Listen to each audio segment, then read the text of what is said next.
All right. Yes, the technical difficulties are gone for a moment. Hi, everyone. Hello. Good afternoon or evening or whatever it is. Hello.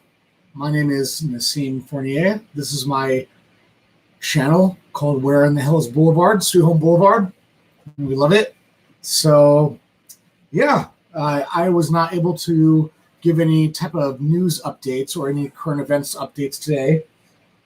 I had to help my wife construct her desk of success. And if y'all would like to take a look at it, this is what we worked on today. We screwed back this is her desk of success. That's my beer. But yeah, this is her, this is where the magic's going to happen. She's getting ready to start school. And I'm kind of commandeering her, desk here for a moment. Let me get my camera right. Boom. Okay. All right. Sweet. Here's my kitchen back. Kind of cool. Let me show you this. Right here, as a matter of fact, is it's actually a beautiful sight for her. You can't see it right now, but during the evening or afternoons, it's beautiful. There's a little pig pen back there, and it's really nice to keep your mind on things like nature when you're doing the grind for homework. So, hello everyone. All right. So I'm going to slide this thing over this way. Make sure that's good. So, all right. So tonight, I want to share a story about a soldier that I knew. And, his time here on this planet has been consigned to history. He's gone. And I had a very special, very unique relationship with a young man. And I feel that it would be a disservice to him, and it would be a disservice to this code of honor that we have in the military. I feel it's not right for us to not recognize the struggles and the overcomings of these struggles and the succumbings to these struggles. That this is real.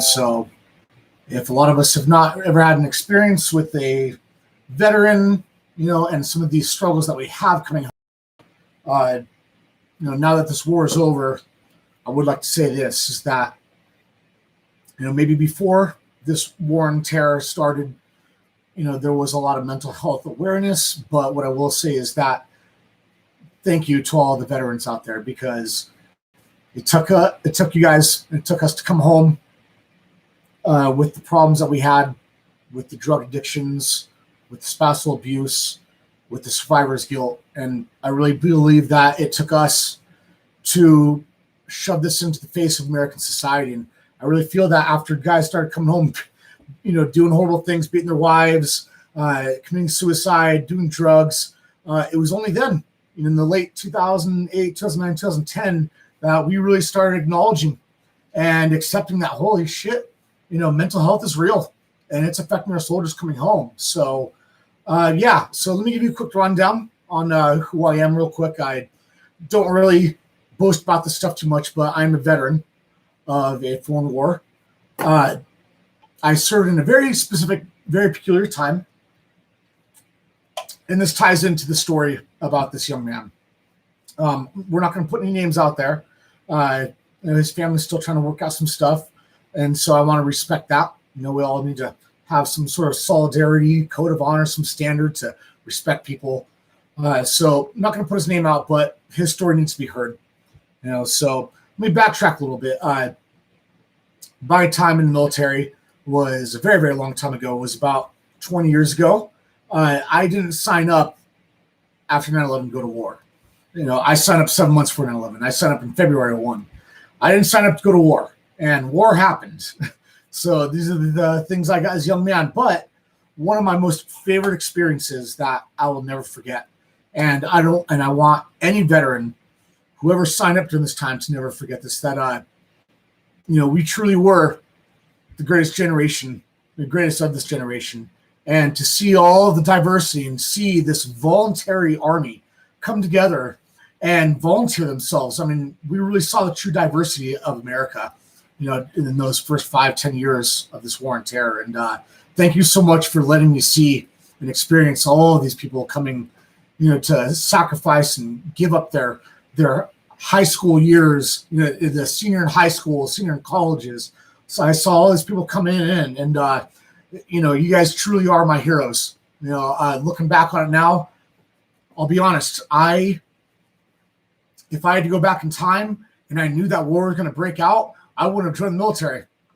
There's no way I would have done it. So for me, being able to see all of you crazy, great Americans, come in and just stop what you're doing in life and sign up during that time, it was great. There was a lot of really cool stuff going on. America was really unified after that whole thing.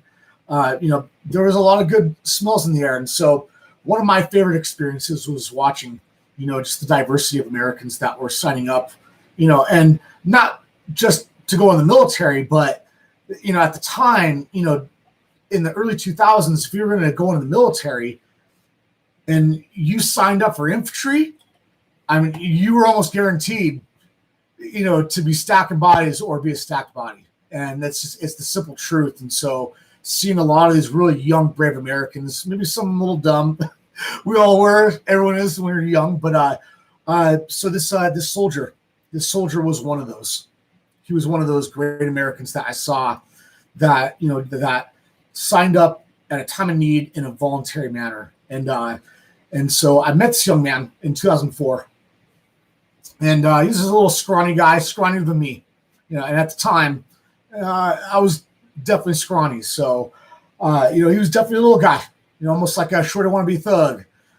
So I met him in 2004. And in 2004, I was in between my second and my third deployment within 3 years. I went to Kuwait in 2002. I did Invasion of Iraq in 2003, and I was in Ramadi in 2005. And so in 2004, I met this young man, a little bit smaller, a little bit skinnier, and it was definitely the kid that would hang out down at Ranger Joe's. I'm pretty sure everyone knows if you've ever been stationed at Fort Benning or some other pretty hot places, always that gear place, where guys with high and tights, brand new FNGs, are spending all the money on pointless gear that you don't need, all sorts of dumb shit. Especially back then, all the gear, energy drinks, all that crap, all that stuff was just completely condoned. So, but he was one of them kids. He was definitely a little strung up. He was high strung, and but I could tell. I could tell that he had something to prove. So that was the first time I met this young man.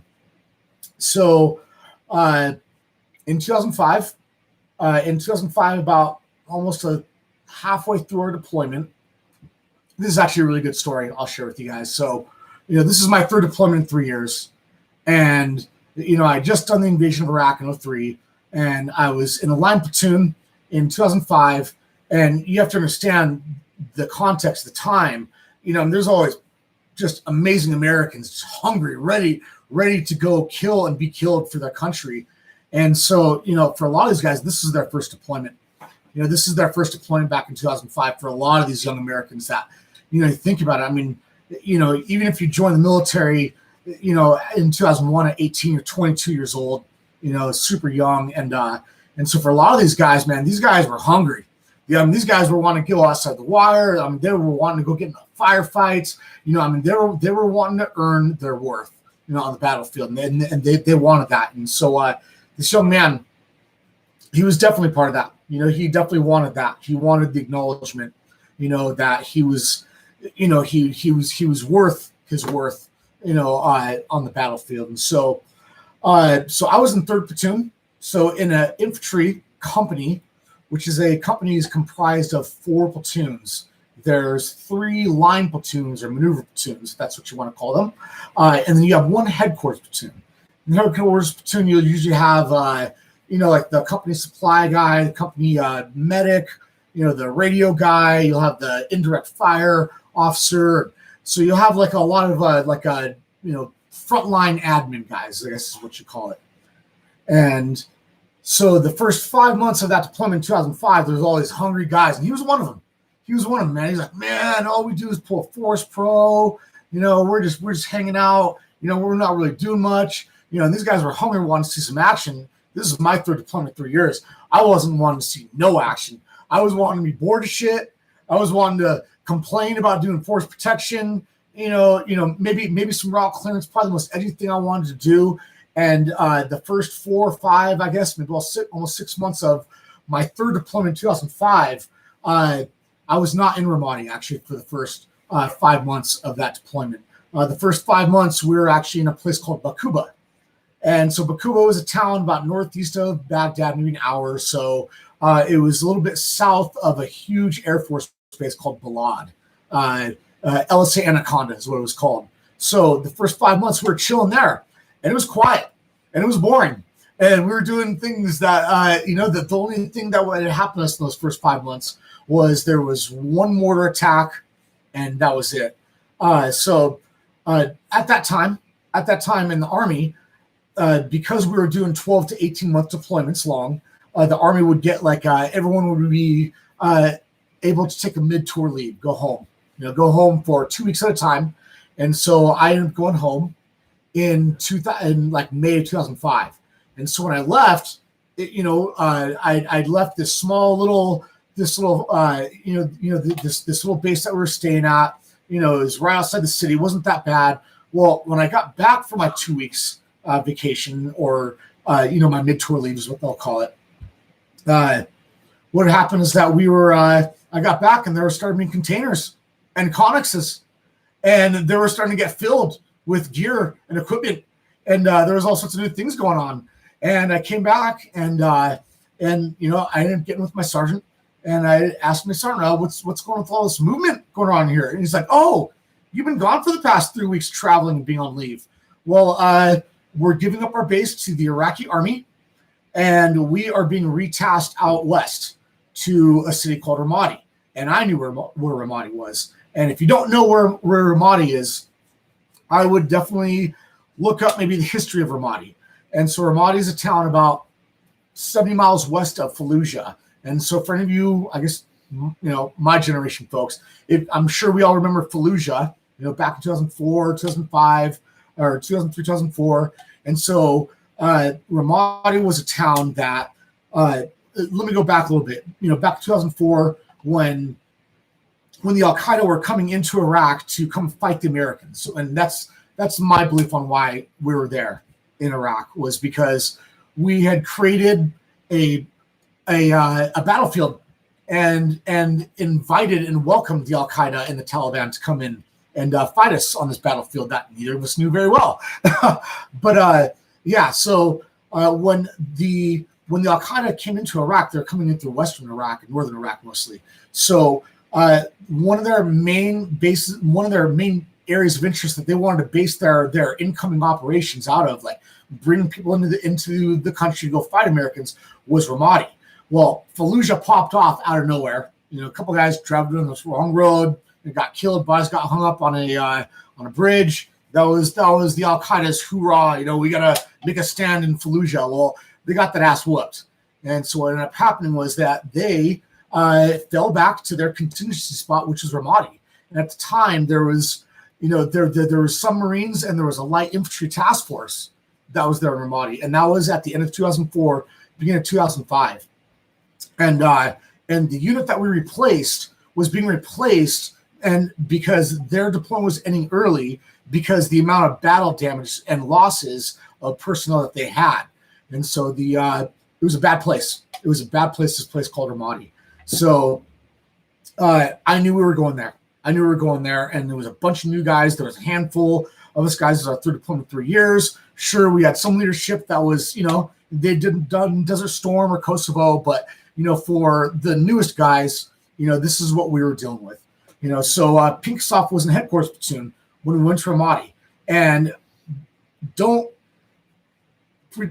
sure, headquarters platoon is not a maneuver platoon, but what headquarters platoon is that they are the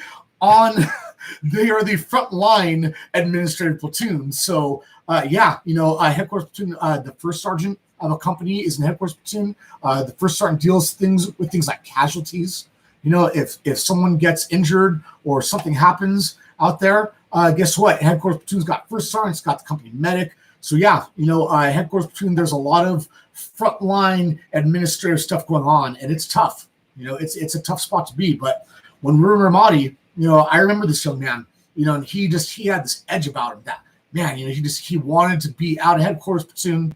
He wanted to be in the line platoon. He wanted to be kicking in doors. He wanted to be firing his rifle in the name of our country. He wanted it. He was looking for this acknowledgement, and as he should be. Any young man, especially in 2005, being a frontline soldier in the Army, in one of the most dangerous cities at that time in the world, this is what you want. You are a trained professional killer. We trained well, and this young man, he did train well too. So what I'll get down to is I don't want to get into this long story of this thing that happened, but this thing happened where we had a building that was in the middle of the city, and we were using it as an observation post.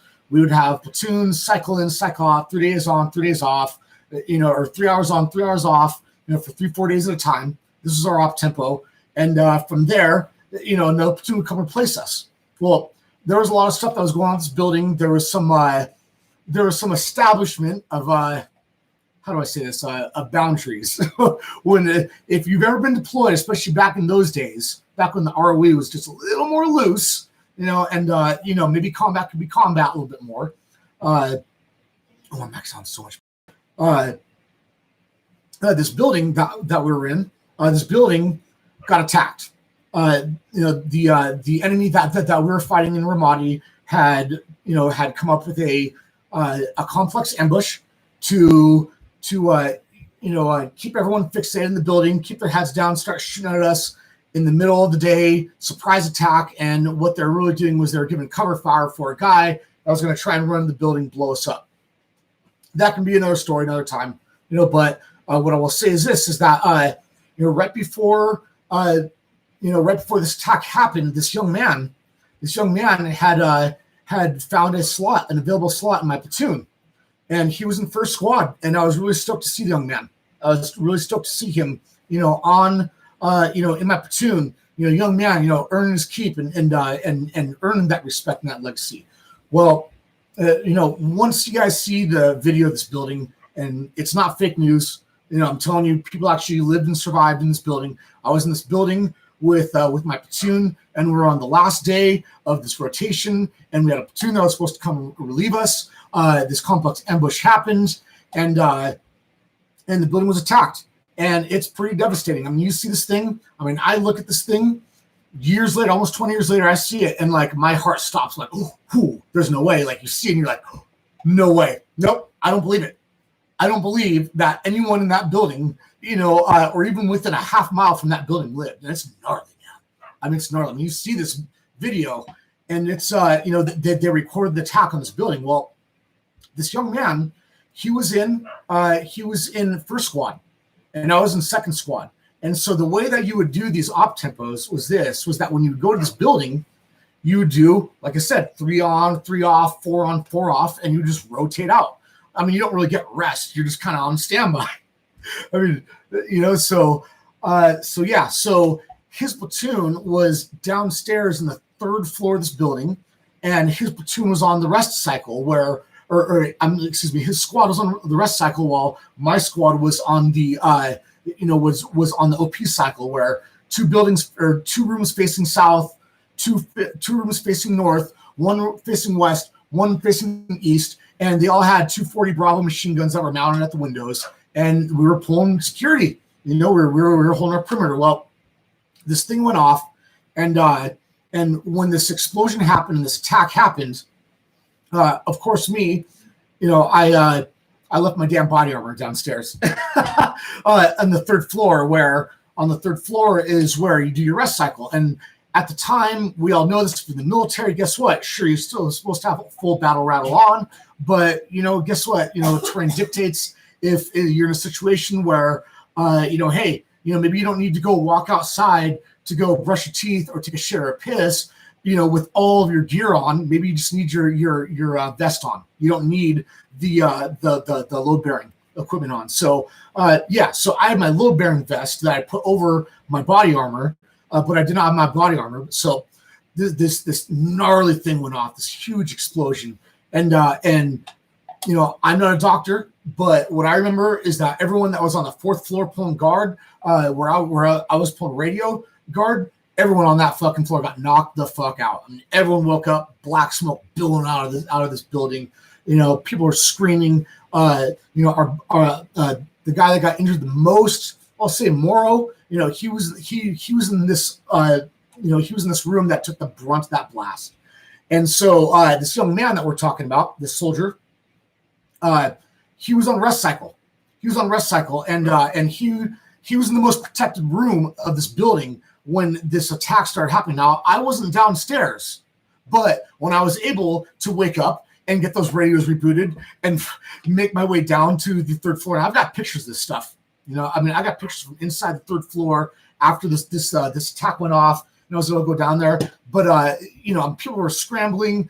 There were NCOs on the floors talking about, "Oh, I'm going to go on leave in 3 days." Scared. People were scared.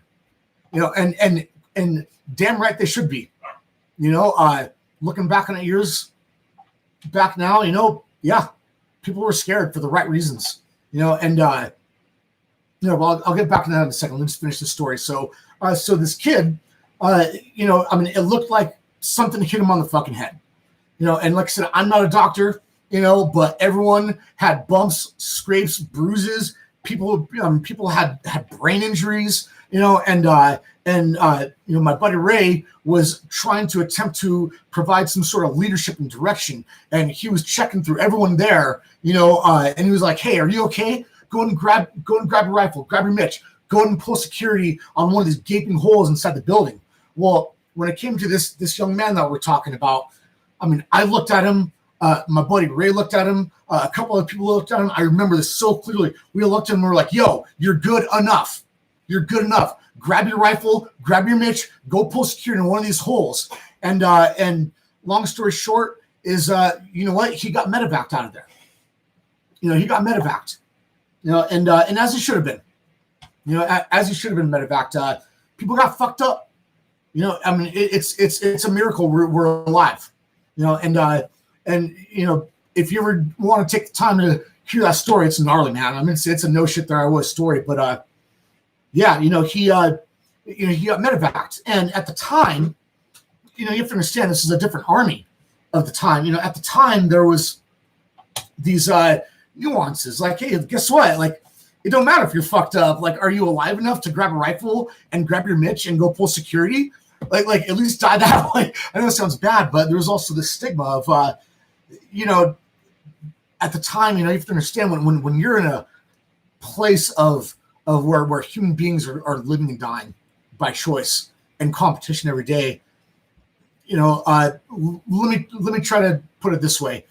Think of the most dangerous thing, most close to life ending situation that you've ever felt or experienced, and how long that reverberated. Even if you get triggered from it, like, think about that one moment where, like, fuck, we almost died, man, or oh my god, like, I can't believe we lived, or whatnot. Like, think about that in that one experience or whatever the most.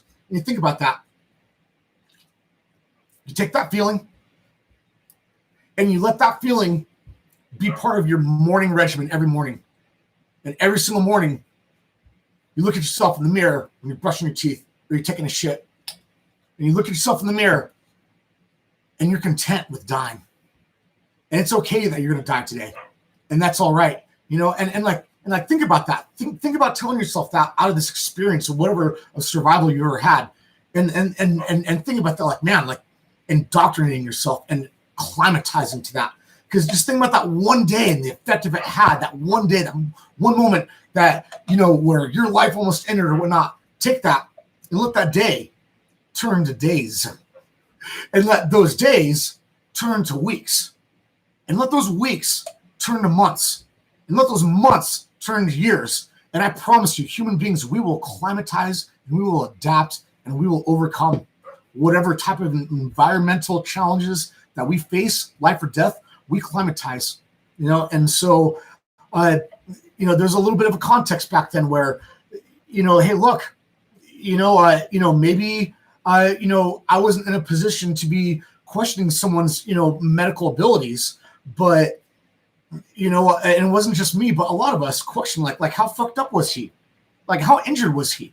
And none of us ever, not only did we choose not to even, question the idea of like, fuck, maybe he's really fucked up. But, when you're in these environments where you climatize to survival, you know what? Like one tear gets you caught up and get your buddy killed next to you.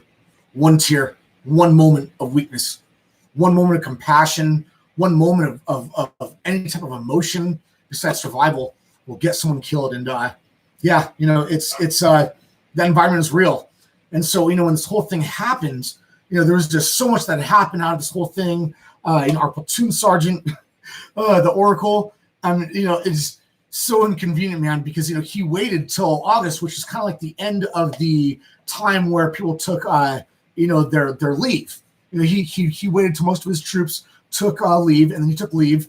So what happened was we got attacked, and our platoon sergeant came right back pretty quick. Well, so we didn't see this soldier again, and we all weren't sure. And and so what happened is that he got medevaced. He got medevaced to BIOP. There's a huge BIOP is the Baghdad International Airport. He was medevaced out there, and this is what he had told me. That he got medevaced out there, and from there he was sent back home. And so when he got sent back home at the end of August of 2005, in June of 2005, and I'll just I don't want to make this about me. I want this to be about him, but let me give you a little context. I'm sure you all have seen this, but this is my tattoo. 1, 2, 3, 4, 5, 6. The guy on the top, he died at the end of September, and the last 5 guys, they died October 15th.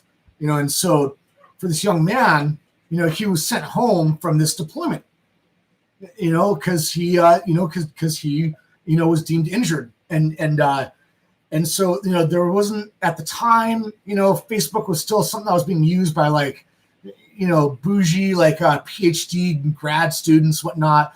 We're using MySpace, and if you really think that the flow of information was screwed up now, it was really screwed up back then. So there was some rumor mill stuff going on, and hearsay, and there were things that weren't properly and unintentionally and intentionally being misunderstood, and so there wasn't a lot of time for any of us to process this stuff. Like, what the fuck just happened? And like, how do we feel about this? And so what happened was that there were some other rumors that were going on that fed this fuel to this fire, and so a lot of us, the rest of that deployment was really bad. It was really bad. And there's a lot of stuff that happened that, back in 2005, there was just no room in the military to have a safe space or whatever you want to call it. There was no room for any type of therapy or release or holy shit. That was gnarly. Like, we just survived that. So, at the time, the military, there was no, not just the fact that we were in the most dangerous city in the world at the time, Ramadi, and any type of feelings can get you caught up with death.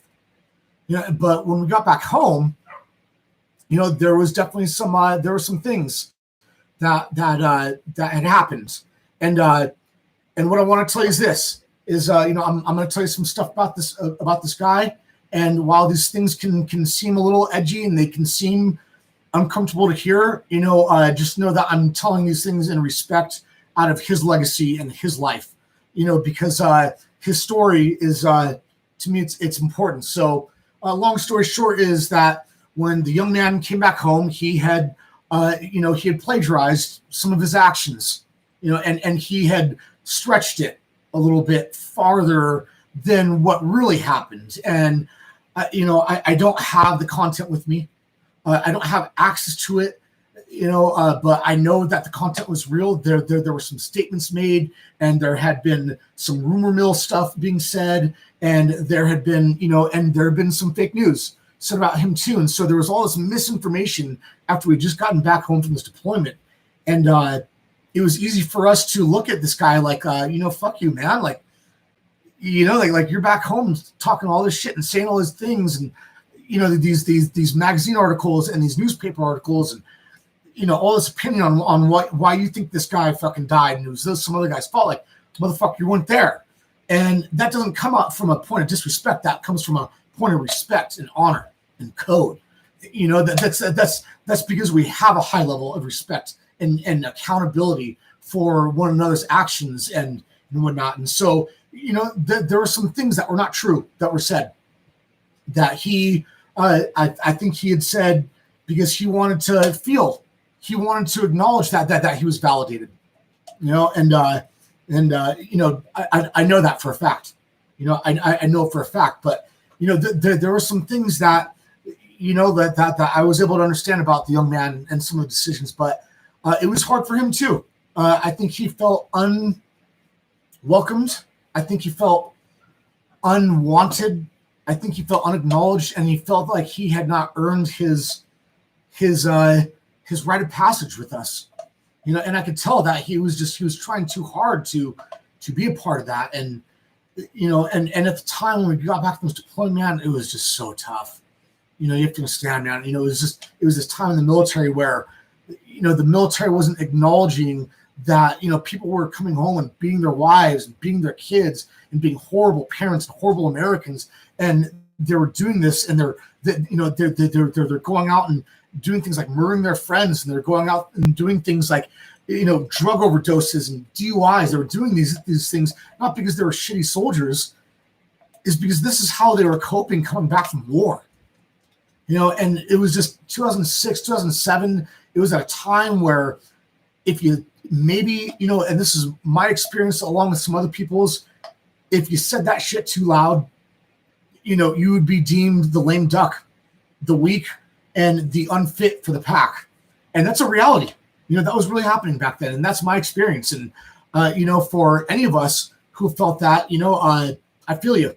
It was a tough time to, the military didn't want to acknowledge mental health and whatnot. So let me go and continue on this young man's story. So there was some pretty hearsay and heated propaganda and some things that were not, true. And what were, and the speculation was, it was it didn't match up with, the reality of what was going on. I don't want to talk about the things that were, these allegations, whatnot, but, there are things that, no, we should have an honor code, and these things are frowned upon. And so, at the time, 2007, I was medically separated from the Army in 2007. They actually just changed it to a disability retirement. I'm very thankful. But at the time, in 2007, there was a few things that I was going through also. And these things that I was going through I was going through a medical board. And, I had some things that I was never able to, I was never able to touch. I was never able to confront. I was never able to squash. I was never able to, have some sort of, well, you got fucked, buddy, nothing. And so there's a lot of things that, that I was going through. And I think it was easy for me to target this young man and say, you know what, he's a piece of shit.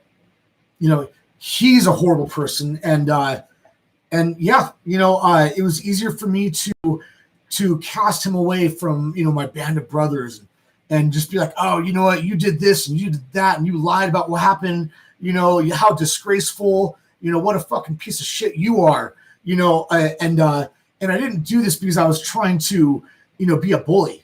I didn't do this because, I didn't like the kid, and I just, and I was doing this because I was being cowardice and not wanting to face my own demons and realities. But I also do this because I felt that there was look at this tattoo, man. This shit's never going away. It's never going away. These are legacies.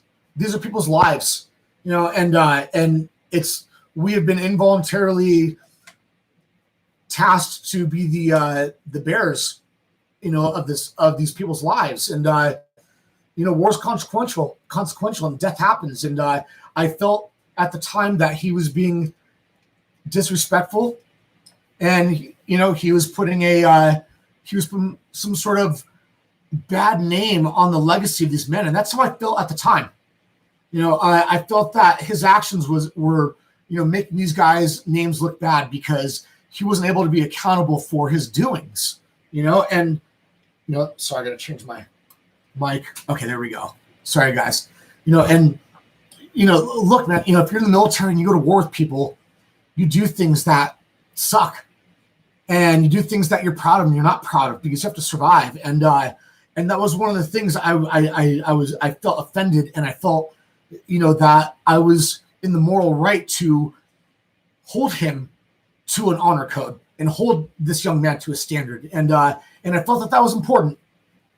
I felt that it was very important for me to, go out of my way to try and take some sort of role of like, that's not right.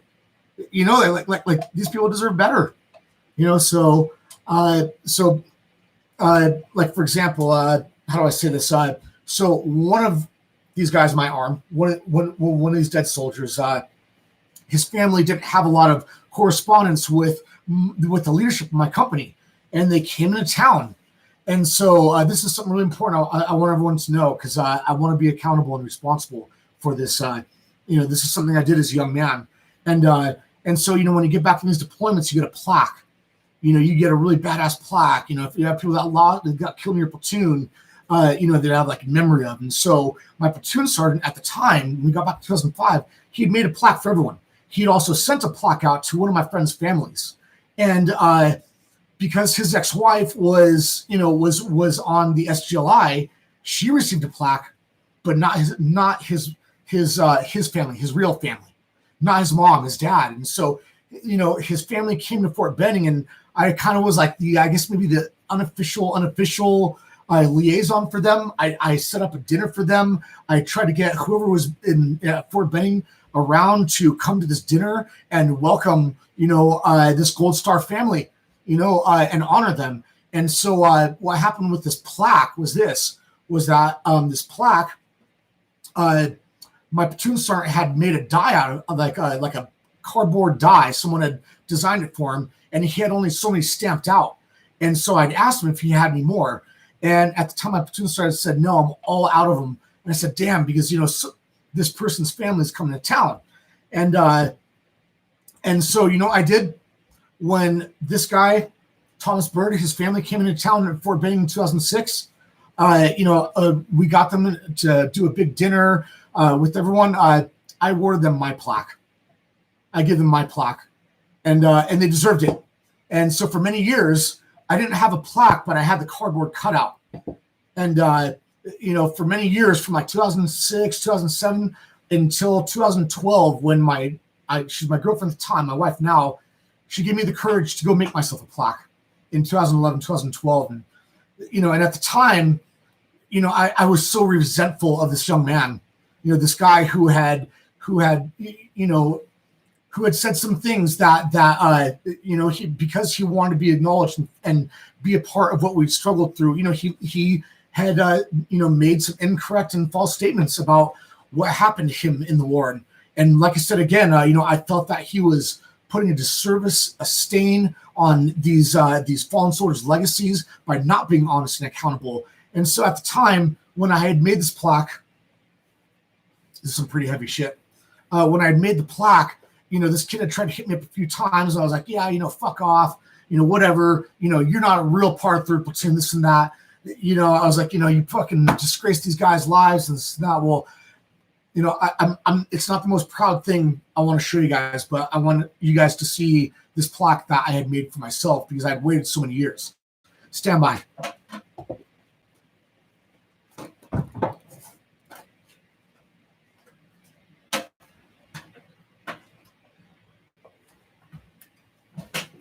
All right, everyone. This thing is backwards, but the camera is. I don't know how to invert it, but I want to be accountable for the things I have done, and the choices that I chose to do when I was trying to struggle and make sense of everything that happened. But I did this. I'm not proud of it, but it's a story. But so this is the plaque I made for myself. I'm going to put a little light on here. You see this? See this block right here? See that block? Everyone sees it?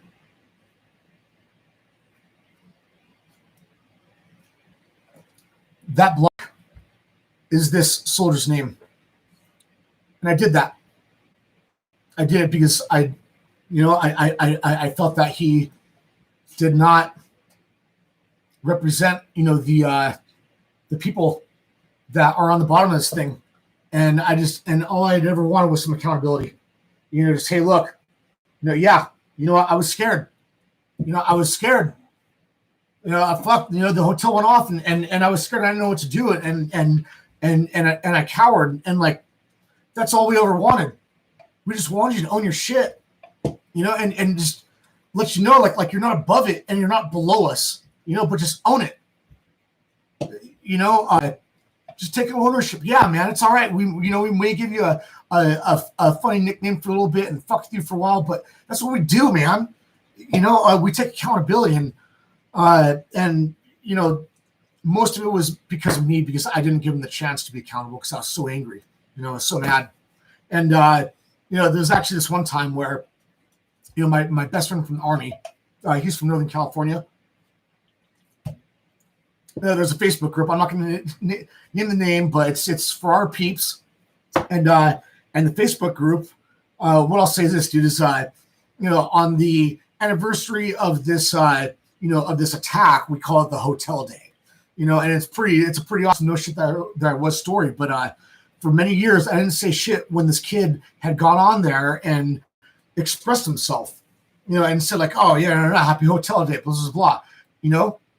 I didn't say shit on there. And, back in like 2013, 2014, he'd gone on there and said something, and I went on there. I started talking mad shit to him, and Ray started talking mad shit to him.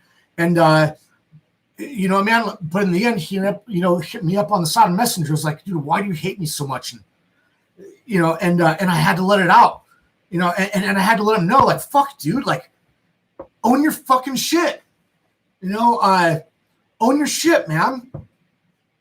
And it's like these guys are dead, like their names and their legacies. Like this is what's, whether we like it or not, we're the representatives of the legacies of these men. We're the pallbearers. We're the curators of these guys' stories and their lives. And so I felt that he had not put a genuine, forward, attempt to take some ownership. Like, yeah, I did fuck that up, man. That was all me. Well, yeah. So there's some contentious stuff that's going on in the history with myself and this young man. But what I will say is this: there's another part to the story, and I want everyone to hear this, because this is the most important part of the story. Is that last year, right before COVID hit, actually like the weekend before COVID hit, another one of our buddies, the first experience I had ever had in the Army of a friend doing this, but he shot himself in his mom's backyard last year, and it was pretty gnarly. I went to this thing really hoping that maybe the guy died partying too hard or something like that. Maybe it was tough. It was a tough reality. And this young man, I don't want to say his name, but the young man who I've had this contentious relationship with in the Army, he was doing the flag ceremony. I mean, he was involved in this shit, and he showed up, and like, you gotta understand, man, like a lot of us have not seen each other or talked to each other, since 2006, 2007, when most of us, either got out of the Army, we re-enlisted and changed duty stations, whatever. A lot of us have not talked in many years, and trust me, like, there was no room for therapy back then. And so there was a lot of tenseness, a lot of uncertainty, and code was just about starting. And you know what? I'm glad I went. And what I'll tell you is this: is that many years later, I was able to talk to this young man in person. I was able to see him last March, and him and I got pretty deep. And I know, I know that he had found some sort of salvation or some sort of he'd found what he needed to find. What I saw and what I sensed from him. He found this ability to be accountable is what I saw, and I trusted him. And I saw him last March, and we talked about it, and and I gave him a big hug, and I told him, I said, what, I want to help. I want to help you regain this relationship with us. And I want you, and you just be accountable like this, just own your shit like this, and everyone's we're gonna love you, man. You just gotta take ownership of it. And he was excited. He was really excited, and I was excited. We exchanged numbers, and God, we've been calling each other for the past few, maybe once every 3 months we call each other. Maybe once a month we text each other. Maybe once every other month. But yeah, it was really great. I was really stoked to see this young man be able to find some sort of redemption, find that resolution to conflict, and he was really excited for a lot of the things I had going on. I got my retroactive retirement. He was just stoked to hear it, and he was giving me advice about being a father, and I'll be honest, we got pretty deep over the past year and a half, and he told me some other stuff that I never knew. It's out of respect for him. He's going to take the stuff to the grave with him, but I feel for the young man. He went through some shit that I never went through, and man, what a struggle to have, and what a weight to have on your back, being a soldier. That it's sad. It's sad to see that this is the struggles that soldiers have to deal with now. And it's unfortunate. It's unfortunate. I was really hoping, I was really praying that one day I would have an opportunity to have him welcomed back into this platoon, into this brotherhood of ours. And I really want, and I'll be honest, guys, I think there was some symbolic stuff that happened. He killed himself. He killed himself on the 23rd of August, and it's a symbolic thing. And I think it's symbolic because the hotel day was on the 23rd of August. And it was so crazy because, this was the first time since that hotel thing had happened in 2005 that I truly forgot about it. And it wasn't just me, my buddy Ray. My buddy Ray also, like we when we got the news of this guy and his consignment to history, we both have been texting. We're like, yeah, man, we both, we both did not, we both forgot about this is hotel day, the 23rd, but it's sad. He left behind two kids, and, and I can't help but just instinctively feel that I had some sort of doing in this young man's demise. How could you not? From my gut, I feel like, I how do I say this? I from the instinctual just moment, I really feel like because I wanted to keep him accountable, this was some sort of this was the price of it. I feel like I was too hard on him. I bullied him, but I know I didn't, and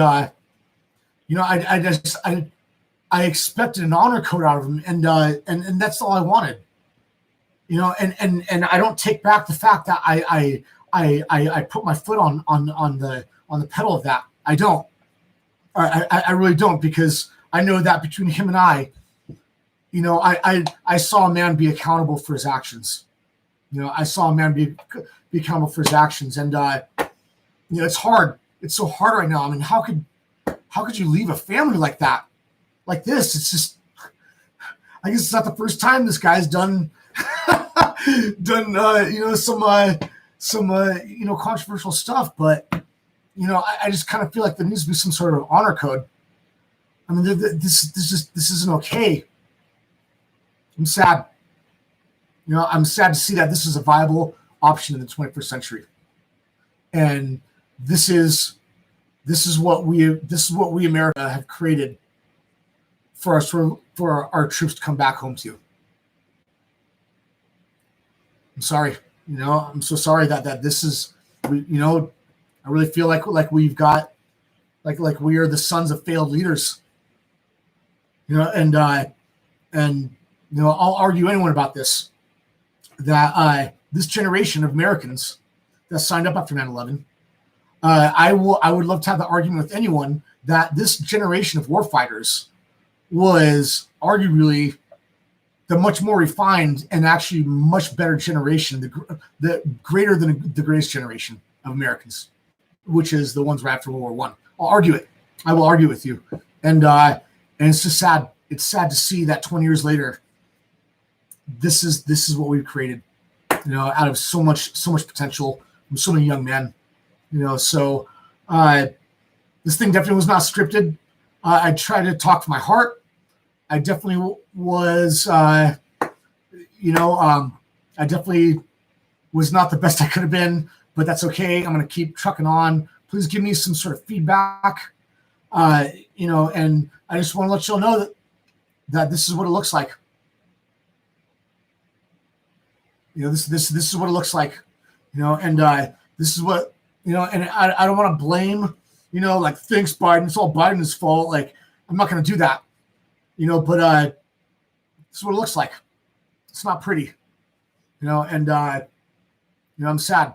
I'm really sad that this is this is an option, but there's got to be some sort of honor code, some sort of standard that's got to be held in this country. And even though this guy's a scumbag for leaving his 2 children in this life without a man to guide them, the fucking guy's a combat vet, and he deserves a fucking flag, and it's got to be important, man, and we got to fucking see this shit's fucking real. Even though someone's a piece of shit, they still get their fucking burials, man. They still get the respect, and I really hope America can see this. This is tragic. This is an American tragedy, and it's sad. And, why is this going on? Why, after 20 years of war? Why is this going on? I'm sad. So, I just hope, I hope maybe other Americans can watch this and feel it. And, I'm sad for our country.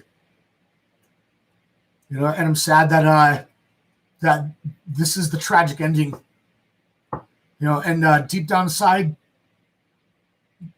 I feel like he was part of, he was the weak and vulnerable of my pack I run with. I feel like he was the, he was weak and he was vulnerable. And I almost feel like we let him succumb to this, but I don't know. Please, if you know anyone that's going through some fucked up shit, just keep an eye. Not, just keep an eye and just look out for each other, because it's sad times, and I just, fuck, man, I don't want to be desensitized to this shit. So please leave me some sort of feedback. I know this is horrible. I'm not that great. My lighting sucks. I could tune my mic a little bit better. There's a few things I could do, but please share this with anyone that you know. And the last thing I'll say is this, is that if you are a combat vet, or if you are a veteran and, you were part of this war, just know this, like, you're the most important thing that this country's got. You're the last line of anything that this country could call integrity. And we need some leadership in this country in all aspects. And,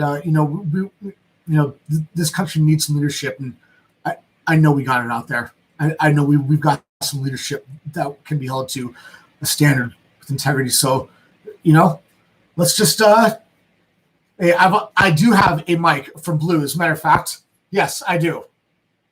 Yeah.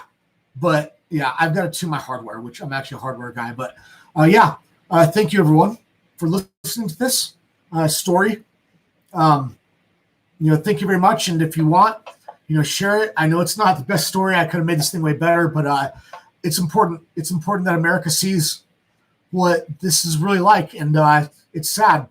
And no matter how much of a little scumbag this guy was, it's still sad. And I think that there's an opportunity to find some humanity in that even, even through our strifes and our struggles, we got to have some sort of honor code held. We got to have some sort of integrity, man. So, all right, guys. All right, I'm going to take off. Thank you very much for taking the time out to listen to me. And please give me some sort of feedback. I will take anything that I can get right now. All right, thanks. Bye.